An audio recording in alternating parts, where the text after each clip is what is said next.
here. Okay. So if you were just joining us on the recording, this Wednesday we are all sort of arriving late, and so this will be a shorter session, and Right. we're all a little bit discombobulated. So thank you for having your patience with us. All right. So for Claire's benefit, and maybe for Ray, because Ray missed last week, would anyone like to say anything about our study of Job so far? Give just sort of a broad brush synopsis of what we have said about Job. Sure. Okay, go for it. Uh, I find this to be somewhat repetitive. God has placed a side bet with Satan that Satan can make Job recant, and so Job's children have been killed. He's covered with festering boils, and three friends come along to tell him it's his own fault. Yeah, with friends like that, right? So and the thing is, Job agrees with them in principle. God controls everything.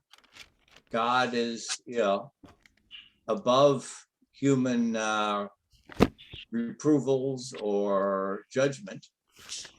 And yet he is still calling on God to come and justify what's happened to it. Well, and Job, laments that he wishes he had never been born, and he continues to maintain his innocence before God, that he is righteous, and he's almost a caricature at the beginning of the book because he's presented as, you know, nigh on to perfect. And then, Satan says to God, well, yeah, he's so righteous, but how good is he going to be when you start taking things away from him? And so that's the conceit that sort of structures the book. And to Fred's point, there is a lot of repetition as we hear these speeches about how innocent he is and how he wishes he hadn't been born, and then but now he's starting to say, God, you know, you're doing this to me. So he's starting to impugn God a little bit more, which I guess is proving Satan's point.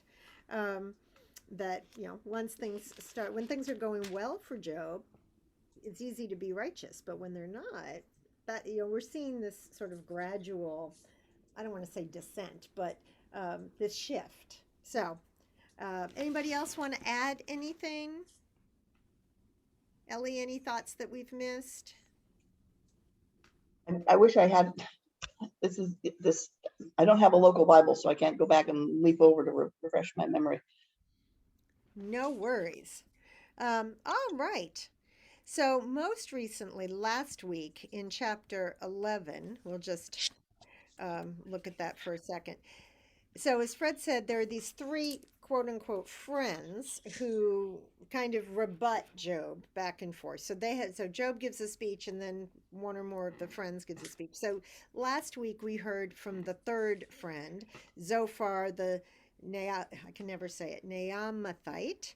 Um, and he is, of the three friends, he is the most um, maligning, maybe is the word. He's the one who really says to Job, listen, dude, you brought this on yourself. And so You may not know why, but you've done something. exactly. And so that's where we ended up last week with Zophar's speech. So now here we are at Job 12, and let me make it a little bit bigger so people can see. Okay, would someone like to read the Job 12 speech? And I will scroll for you if you're reading it on the screen. Let me see if I can. Sure. Okay. And Fred uses a different translation than what's on the screen. And so what we've been doing is, if he reads a word that's different than what we have here, because this is the NRSV, and Fred, you use the NIV, is that right? Yes. Okay.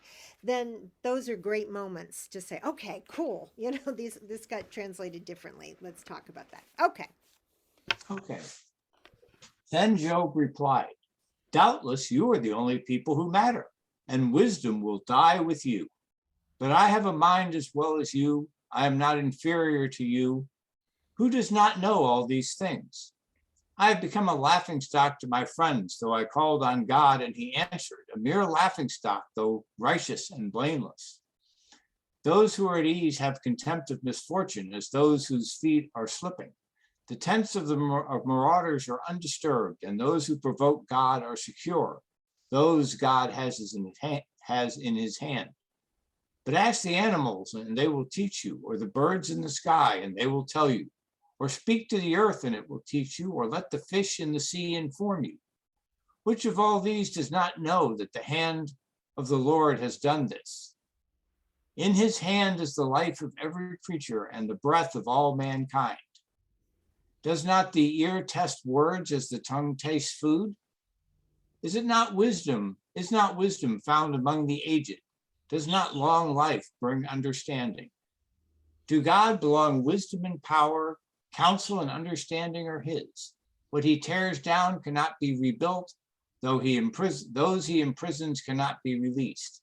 If he holds back the waters, there is drought. If he lets them loose, they devastate the land. To him belong strength and insight. Both deceived and deceiver are his. He leads rulers away stripped and makes fools of judges. He takes off the shackles put on by kings and ties a loincloth around their waist. He leads priests away stripped and overthrows officials long established. He silences the lips of trusted advisors and he takes away the discernment of elders. He pours contempt on nobles and disarms the mighty. He reveals deep things of darkness and brings utter darkness into light. He makes nations great and destroys them. He enlarges nations and disperses them. He deprives the leaders of the earth of their reason, and he makes them wander in a trackless waste.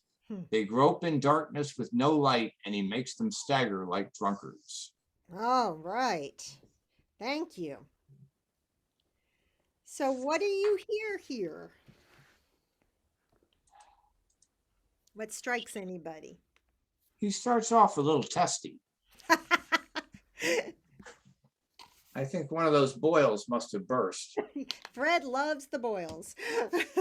I just would like to avoid them for myself. Very smart. Well, then behave. But that's more than I'm willing to sacrifice. Oh, we're all in rare form this Yeah. morning. All right. But then the rest of it is he isn't agreeing with what's happened to him, but he's just saying, I'm not going to contest God's power. As you were reading it, it struck me. It really does sound like a statement of faith, right? With God or wisdom and strength, counsel and understanding. If he tears down, no one can rebuild. So he is attributing ultimate power and authority to God for sure. What else? Go ahead. Yeah, I'm enjoying the contradictions that are in here. I think we hear it again in the New Testament, the Annunciation, and other places where the rich are sent empty away. Yes, yes. And roles are reversed. Whole lives are disrupted or destroyed, or at least status is changed. I mean, I'm not finding the right word. No, I think another cup of tea will get me there. I think status is a good word. Yeah. The tents of robbers are at peace. Those who provoke God are secure, who bring their God, lowercase g, in their hands. And it's a statement of God's power and a statement in his belief that God has caused everything. This is not a clockwork universe. This is God, God's finger moving. There I am. God's finger moving the sun and the planets and directing every action that happens. At 7, there is ask the beast, they will teach you, and so forth. And that is interestingly echoed later on Darwin. Charles Darwin was a theology student, but when somebody asked him about the word of the Lord, he said, if you want to know God's word, look at nature, Mhm. read God's book of nature. Hmm. And if that doesn't say the same thing, I just can't read. Yep. Ask the animals, and they will teach you. The birds of the air, they will tell you. The plants of the earth, they will teach you. And the fish of the sea will declare to you. Who does not know that the hand of the Lord has done this? Yeah. Yeah. But having said that, he's not happy with, what the hand has written for him right now. Correct. And one of the things we talked about both last week and I think the week before too is some of the language and imagery of Job reads like the undoing of creation, and we saw that for sure a couple of weeks ago. Um, and it's as though Job is saying, "Okay, God, you had the power to create all of this, and now you are pulling the columns down, and everything is falling down, at least all around me." Um, and so it's like the flip side of creation is destruction and God's ability to destroy, and he's of course experiencing this very personally because of the boils. um yeah. There is, that old saying, with great power comes great responsibility. Mm-hmm. And, they are attributing great power to God Mm-hmm. and really questioning, the degree of his responsibility for, Mm-hmm. for actions. If he is actually doing all these things, then, what responsibility does he have to the people he's doing them to?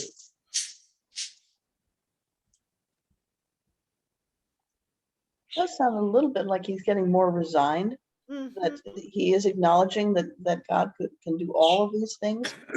I think the the testiness at the beginning might be that he's contradicting Zophar, Mm-hmm. and so, okay, you think you know everything, and I'm there are things that are going wrong right now, robbers are peace and so on, but basically God can do anything, is everything, and so it does sound like he's getting a little bit more resigned to it. I don't know. I think he's testy with people rather than God. Well, Mm-hmm. yes. At this point, yeah. He's still trying to, stay on God's good side. I just wanted to look back. um oh, here comes Nancy, yay. um Last week in chapter 10, one of the things, let me just say hi to Nancy. And Nancy's also in California, Claire, Oh, I believe. Hey, Nancy.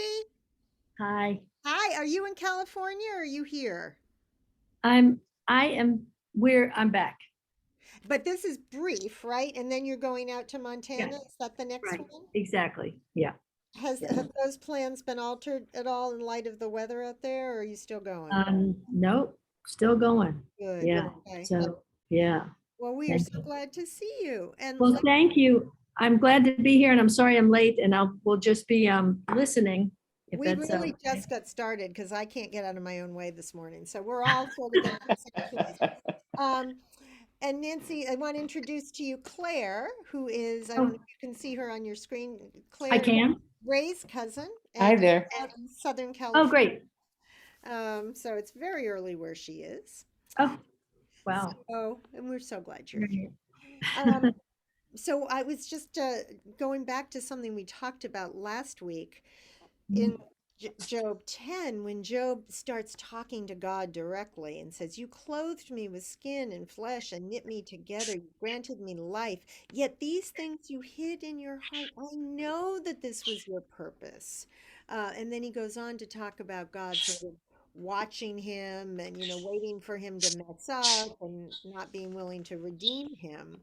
Um, but then we don't hear that direct, almost accusation to God in this chapter because we just finished reading chapter 12.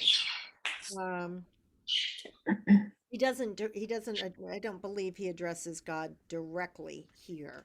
Um, he- in this one, he is talking to Zophar, his third friend, who really has let him have it and say, this, get a clue, Job, clearly this is your fault. And God doesn't make Job is, mistakes. yeah, and Job is rebutting that. So back and forth we go. I don't see him having much rebuttal though in this chapter. It's all, God can, God is in charge of everything. Mm-hmm. I would imagine the next chapter, he then follows along that theme with, so tell me why it's happening to me. But for this chapter, all he's doing Well, is just saying God is in charge. Yeah, but he's still maintaining his own righteousness. So that's what I mean by the rebuttal, because Zophar has really said, look in the mirror, dude, and he's still not doing that. Ray, what were you going to say? I was going to say, I'm looking back to this list of reversals that we have here, and I'm thinking, you know, all of us have been clobbered by one thing or another Mhm. and had serious illness, deaths, calamities of various kinds, job losses, you just name it. And we all start off, why me? And Mhm. eventually, and I think Job is doing this, is coming to why not me? Mhm. I can be perfectly righteous and it can still happen to me. And that is, the ultimate both and it's so difficult for our brains to wrap themselves around that tension between being perfectly righteous and, bad things happen. Getting I, clobbered. I think, under the theology that these people have, nothing happens by chance. It is all directed by God. Now, if you're a Buddhist, you have the shit happens philosophy and you just have to put up with it. But this is a different theology. And, I don't think you get to excuse God from, by saying bad things happen. The Well, whole, It doesn't just, everything that happens because God directs it here. from Job's point of view, From right? Job's point of view, from the theology of the time. Mm-hmm. Mm-hmm. What were you going to say, Ray? yeah, but I think the theology is moving here. And I think this is a step out of the theology of the time. Mm-hmm. And this to unlink causality from events like that. I mean, you didn't How do you cause the see flood, that? but it destroyed your house anyhow. Mm-hmm. You were perfectly righteous. You had the shrine set up in the kitchen, the whole thing. But it happened, and I think it's a recognition that maybe personal causality is not the answer. Yeah, I don't see his friends are all telling him it's his own fault. He is Yeah, acknowledging God's power, that God can do anything and Yeah. he has no, and even if he doesn't understand it, that it must be right because God is God. as I think Well, Patty well, said, I mean, it's Job's point of view we're working with here. yeah. And I just keep going back to that line from chapter 10 I just showed us again is, he says, I know this is your purpose. And that's like, it's like he's crossing a line there because really, the mind of God. And that's kind of what Zophar, fires back like, well, okay. Who do you think you are? So there's still, he's still kind of wrestling with this, I don't want to say arrogance, but this sense that he does know what's right. And in fact, he gives it right back to Zophar and he says, I have understanding as well as you. I am not inferior to you. So there's a little pride there going on. What about, I wonder how we all read these last couple of verses in light of our lives today. He strips understanding from the leaders of the earth and makes them wander in a pathless waste. They grope in the dark without light. He makes them stagger like a drunkard. Um, so, I think that's an interesting indictment of human I leaders. think you have to start at chapter 13 though. To God belong wisdom and power, counsel and Haven't gotten there understanding yet. are his. Yeah, we haven't gotten there yet. So No, we're no, still, this is, this is I'm 12. sorry, verse 13. Oh, okay. Yes. Uh-huh. Yep. And, it's really just this is a statement. God can do whatever he wants. Mm-hmm. But Right. it's also saying God is doing, God is acting. These are not random events. Right. No, I just was pointing out this indictment of human leadership at the bottom here. And I just think that right now I hear this and yeah, we see leaders wandering in a pathless waste and staggering like drunkards, without naming any names. So I just, that's all I'm pointing out is that, plus ça change. How many generations later we still have the same thing? Anything else about chapter 12? Are there any words we want to look at in the Hebrew, or do you want to go on and read 13? What's your pleasure, friends? Well, I get some encouragement from these words that I heard. Uh, if if I have hope, because it says when something is destroyed, God will rebuild. And that gives me courage for anything bad that happens in this world. God can rebuild. And beyond human understanding and beyond, human logic and reason, yeah, that the ultimate power lies with God. And that's beautiful, I think, Marietta, to be able to focus on and lift up the hope that's there because it's a reminder of who is in charge. And we need to be reminded of who is in charge pretty much daily. Anything else here, or would you like to move on to 13? Good to move on. All right. Going once, going twice. Here we go. All right. So, in 13, Job continues. Would someone else like to read this speech for us? Okay. Thank And you. read the one. Look, my eye has seen all this. My ear has heard and understood it. What you know, I also know. I am not inferior to you. But I would speak to the Almighty, and I desire to argue my case with God. As for you, you whitewash with lies. All of you are worthless physicians. If you would only keep silent, that would be your wisdom. Hear now my reasoning and listen to the pleadings of my lips. Will you speak falsely for God and speak deceitfully for him? Will you show partiality toward him? Will you plead the case for God? Will it be well with you when he searches you out? Or can you deceive him as one person deceives another? He will surely rebuke you if in secret you show partiality. Will not his majesty terrify you and the dread of him fall upon you? Your maxims are proverbs of ashes. Your defenses are defenses of clay. Let me have silence and I will speak, and let come on me what may. I will take my flesh in my teeth and put my life in my hand. See, he will kill me. I have no hope, but I will defend my ways to his face. This will be my salvation, that the godless shall not come before him. Listen carefully to my words, and let my declaration be in your ears. I have indeed prepared my case.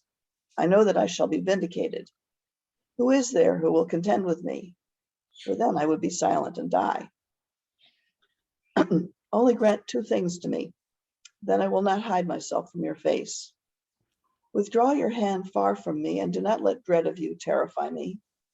Then call, and I will answer. Or let me speak, and you reply to me.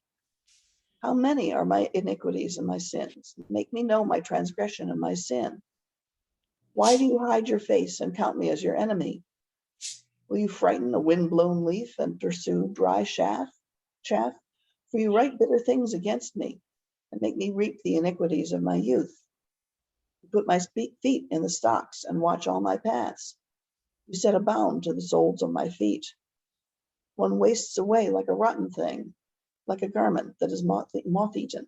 Thank you, Ellie. Oh, now things are getting interesting. All right. What do y'all notice or wonder about or want to explore more here?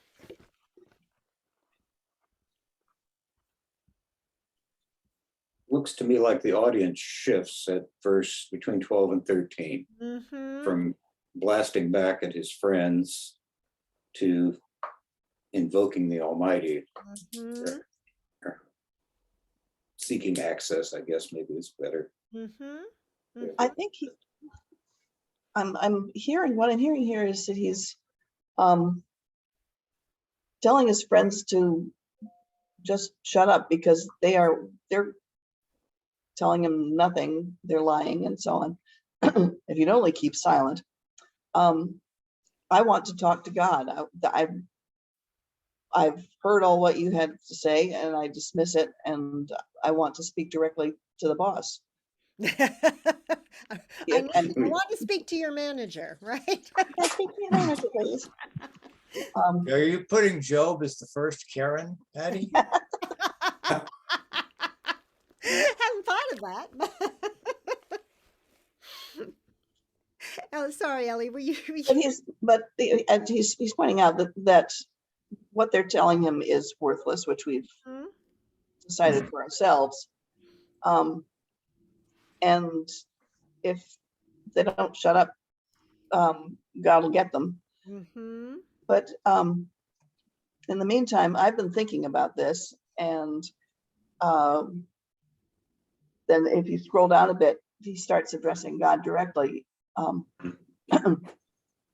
I know that I know I'm nothing in your Let's see. I'm chaff, but on the other hand, why are you picking on me if Mm-hmm. I'm just chaff? Just tell me what's going on. Mm-hmm. Why are you doing this? So, verse 26 catches my attention. You write bitter things against me and make me reap the iniquities of my youth.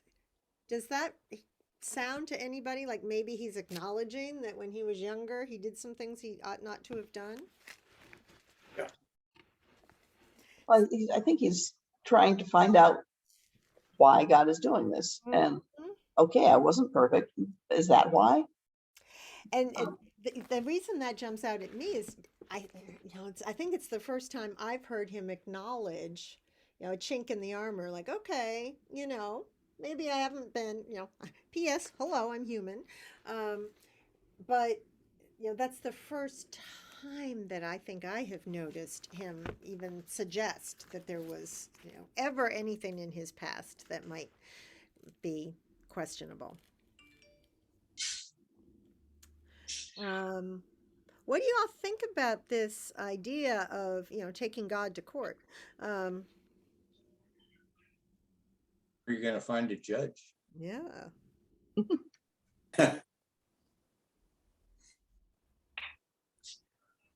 Well, it's a nice literary device, if nothing else. Mm-hmm. It is an opportunity to present viewpoint dramatically Mm-hmm. and a debate. I mean, Is it Daniel Webster who goes to court with is it the devil The and Devil and Daniel yes. Webster, Webster? Yeah, yeah, yeah. famous play. Yep. I mean, he is, and through all this, he never disagrees with his comforters. He's That just God saying, is in charge of all of these torments. They just disagree on why. mhm. I would love to see this staged dramatically because Zophar, I think it's Zophar, who says to him, quit your babbling, and now, now Job is saying to him, if you would only keep silent, that would be your wisdom. It's like the irritation with each other is mounting. And I just think it would be really fun to see this on stage. You make sense when you shut up. Exactly. There is some, and it is, they're agreeing with each other, but they can't come to consensus. Yep. Yep. And, he's said twice now, I am not inferior to you. He's just like, all right, he's Obviously he is, because, the other guy doesn't have boils. oh, But he's insisting that boils or not, I've got a right to speak to God and without you interrupting. Well, no, I mean, nobody has a right to speak to God here. God, they acknowledge God can do whatever he wants, and he has done. They just disagree. Job says he doesn't understand it, and the others say it must be your fault. And he says exactly, if you're speaking falsely for God, you Yeah. are you're pretending to speak for God, and you don't have the right to. And I'm not speaking for him. I want to talk to him. I desire to argue my It's not yeah. even a case before a judge or anything. It's just I want to tell you my side and have you explain your side. I want to just look at that verse in Hebrew, but arguing my case. I would speak to the Almighty. I desire to argue with God. Come on. Stop. I hate these ads. But top right, there's an X Let's see. in that black bar. There. Okay. Here we go. Okay. Yachak. Yachak. To prove, decide, judge, rebuke, correct, be right, reason, argue. And again, notice this. That word gets used in Job more than any place else in Hebrew scripture. So, um, here we go. Job wants, he wants to. I wish John were here to talk about litigation. But he wants to go to court and he wants to argue his case. And so again, that takes a certain amount of chutzpah, don't you think? To say, I'm not going to listen to you. I'm going to talk to God directly. I'm not saying the chutzpah is wrong. I'm just, I'm characterizing Job that, wow, okay. Um, he's He not. also realizes Go ahead, Ellie. I'm sorry. he's also realizing that the comforters are only human like himself, and so they have no superior right to speak for God and tell him what God means. He wants to get the answer straight from the source. That's right. Mhm. I will take my flesh and my teeth and put my life in my hand. He will kill me. I have no hope, but I will defend my ways to his face. I'm going to go down swinging. That's how I hear that. Mhm. And I'm wondering about the word salvation here. Let's see. Also will be my deliverance, welfare, victory. Um, yeah, not a word that gets used much in Job, but okay. I had that verse marked too, because I'm just on a quick reading, it didn't grab me, but I'm looking at it again. And he's, I think, claiming the right to do to make that conversation, because he is not a godless man. He is a God worshiper of one stripe or another. And that imbues him with certain rights and responsibilities. That he has the opportunity, he has the right to defend his ways to God's face. I know that I shall be vindicated. Okay. Who is there who will contend with me? Well, is there an answer to that question? Who will contend with Job? The accuser. Then I would be silent and die. Do not let dread of you terrify me.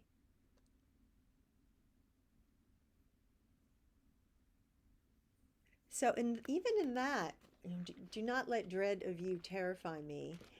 I hear this desire to be in relationship with God. Maybe it's an accusatory relationship, but take down that barrier between us. Give me the ability to speak to you. Help me to know my transgression and my sin. So now he is asking for some wisdom and some insight, which, before I don't think he had asked God directly for that. No, he was just sort of accepting without question.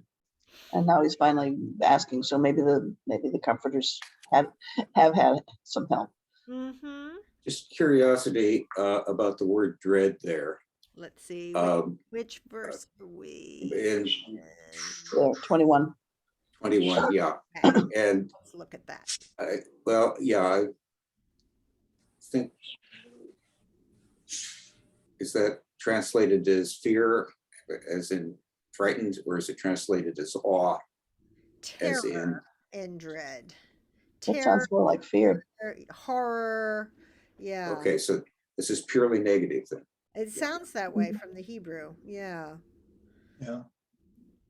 Well, he certainly knows Thank you. right, right here that God can crush you like a bug. The question is, why are you bothering with this? Why are you counting me as an enemy? I'm a windblown leaf. I'm dry chaff. I'm nothing to you. Why? Yeah, why am I on your radar? There's a rebuke to the, I find this to be a rebuke. Why are you pulling the wings off flies? I'm the fly. I have no power. I have no ability to contest with you. Why are you frightening me? You're supposed to be better than that. So at this point, Job has been completely humbled, and it sounds like he has accepted his cosmic insignificance, Hmm. which isn't particularly where he started with the other theology. Mm-hmm. True, but he's still got some feist in him. Oh yeah. Oh yeah. He's not going to go down without a fight. Well, he wants an explanation. Mhm. God has done this to him. Neither he nor his comforters have any doubt of that. God has done this to him. Why?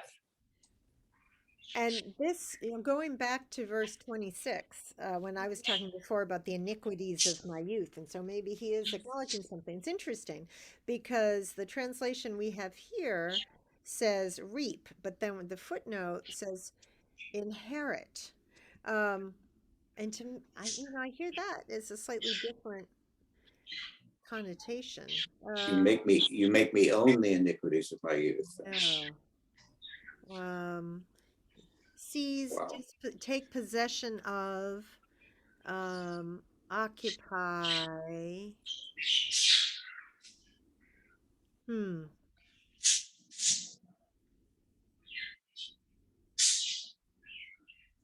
You put my feet in the stocks and watch all my paths. So there's that image again of God, looking around corners, keeping an eye on him, waiting for him to mess up.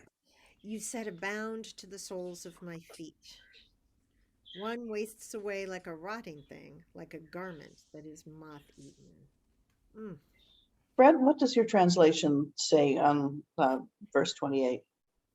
Uh, Or start from 27? yeah. You fasten my feet in shackles. You keep close watch on all my paths Hmm. by putting marks on the soles of my feet. So man wastes away like something rotten, like a garment eaten by moths. Hmm. Put marks on the soles of my feet. That's interesting. Would that be so he could track him, or? Yeah. Let's see what the Hebrew says. Put my feet in the stocks, watch on my path. You said a limit for the soles of my feet. Ah, okay. Um, okay. So maybe it's that God will not let him get away. If God's setting a limit to the soles of his feet, then he can only run so far. Um, that's that's what that means. And see, I was reading that as God was binding his feet, but that's not what he's saying.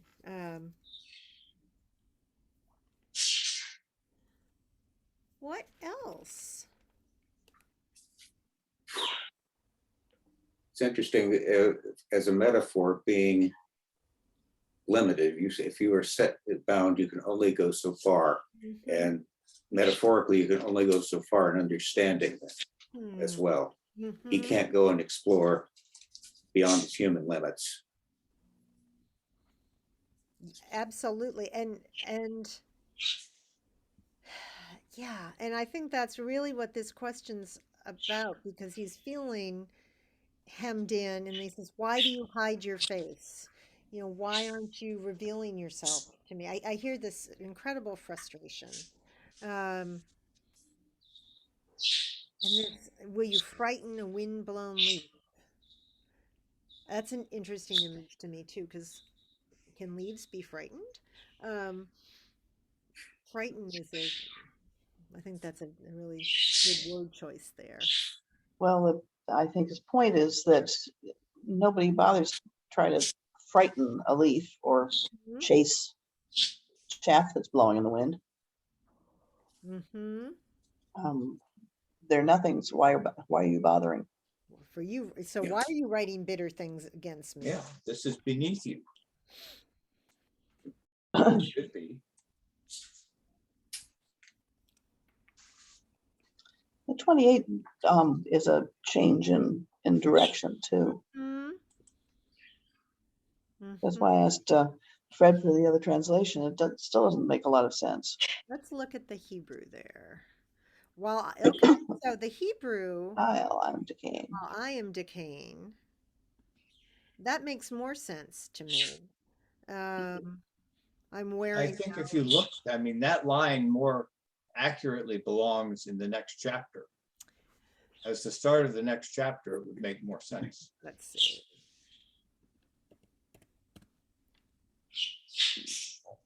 I didn't see that. Yeah. Oh yeah, that's the topic sentence for 14. Yep. So there, that's another good reminder of the fact that there were no chapters when this was first written. And so, yeah, that seems like it was divided inappropriately. It makes much more sense if we, so next week when we read 14, maybe we'll start at 28. Because I think that makes much more sense because there is this shift. 27 is a direct approach to God. You put my feet in the stocks and watch all my paths. You set a bound. You know, I can't get away from you.